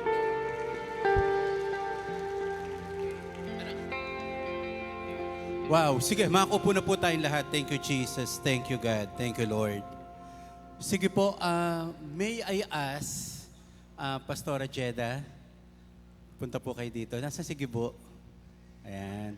So, even Dayan, aakyat kayo dito. Sige po, Joy, kasama na yung mga leaders nila. Punta po kayo dito sa harapan.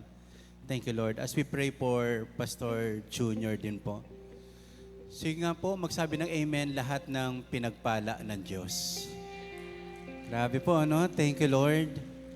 Si Pastor Junior po at Pastora Jeda, ay hindi lang po talaga natin ka-network, talagang sobrang karugtong sila ng pamilya natin. Alam niyo po ba kapag wala kaming mautusan sa Praise Church, doon po kami pumupunta sa kanila, kaya sila Joy, ano po, iyan po, extension po yan, magkalapit lang tayo Tambunting po kasi at Matantubig. Sabi ko, Mami, dito ka muna. Bihirang-bihira yung bihirang-bihira, sabi ko nga po sa inyo, makakita ng leader na pinagpapala ng Diyos, lumalago, and yet, kaya niyang masustain na maging humble po talaga. Gumamit din po sila ng church natin. Hindi po kabigatan, talagang iniiwanan po nilang mas maayos yung lugar po natin. Kaya Pastor Junior, Pastora Jeda, and Jesus, the Comforter Church, sobrang na-appreciate namin kayo. Napakasarap nyong i-bless, napakasarap nyong turuan, napakasarap nyo talagang i-honor, ano po mga kapatid. So, ito po, parang ano nga lang po, talaga Jesus, the Comforter Church. Ang dami rin nilang pinagdaanan, pero biyaya ng Diyos. Sino magsasabing ang mga taga-Tondo ay talagang walang pupuntahan? Pastor Junior is a living testimony na kayang baguhin ng Diyos ang ating buhay. Kayang pagpalain ng Diyos ang ating pamilya. At ito po, yung mga anak po nila, ay 3, may nagde-dentist na din, ilang panahon lang, mga professionals na po ito. At hindi sila pababayaan ng ating Diyos. Hallelujah! Sige nga po, pinagpala tayo ng lahat ng Diyos sa pamagitan ng mensahe ni Pastor Junior, and we believe napakaganda rin naman na i-bless po natin sila. Okay, tayo ulit tayong lahat, and let us extend our hand as a sign of great blessing, and let us speak blessing to Pastor Junior and Pastora Jeda.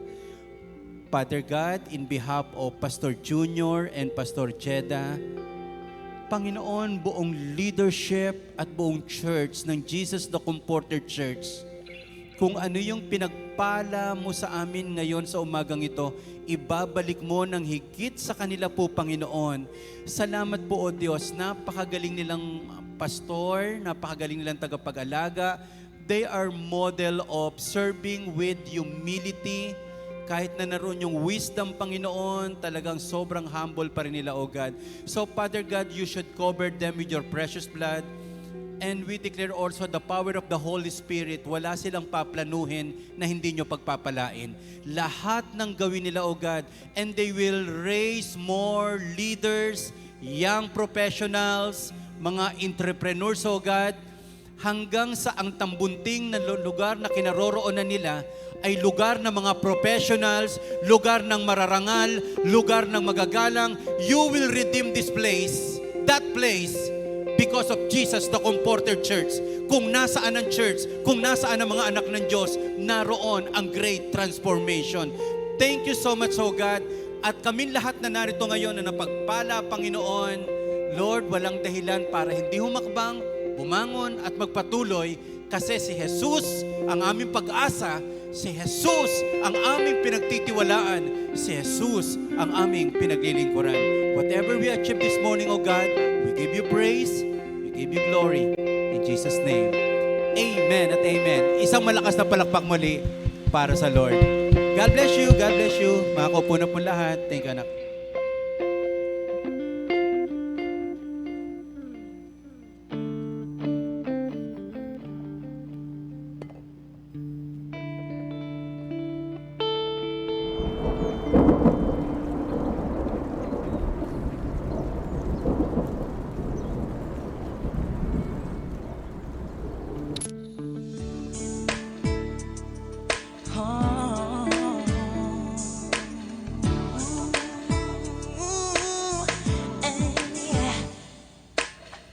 Tinahali ng sabayan, bagong puso ang simulan, o dapat lang kabataan, oras mo nang makialam.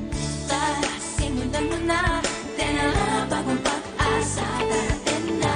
Tara, huwag ka kaba-kaba, tena, oo, may laban ka. Tayo na, tara na, Tara na, tayo na. Tara, tena, o sumama, malapit na. Makakamtan, pagbabago sa bayan na. Tara, simulan mo na, tena, bagong pag-asa, darating na. Kung kabataan, ang galing naman, simulan, pagbabago sa bayan, darating na. Tara, huwag ka kaba-kaba, tena, oo, may laban ka. galingan, sipag, ang pag-usay, Panawagan kabataan, darating na. Tara, huwag ka kaba-kaba, tena, oo, may laban ka. Galingan, sipag, ang pag-usay, panawagan kabataan, darating na. Thank you, Lord. Talagang binusog po tayo ni Pastor, no, gamit yung salita ng Panginoon. So talagang mas gawin po nating exciting yung paglilingkod natin sa Diyos. So as we challenge everyone na mas lalo po nating paigtingin at seryosohin po natin yung quiet time natin and yung God's calling natin sa buhay natin. Sabi nga, no, let God be involved, let your faith arise, and let your plan align with God's plan. So ngayon naman po, let us give our tithes and offerings sa Panginoon. Sa mga wala pa pong envelope dyan, nandyan po yung ating mga usher to assist po. And we challenge everyone po na maglagay po tayo ng name at prayer po sa ating envelope para mapag-pray po tayo ng ating mga finance team. Sige po, ayan, taas lang po tayo ng kamay sa mga wala pa pong envelope. Sige po, tayo po yung manalangin.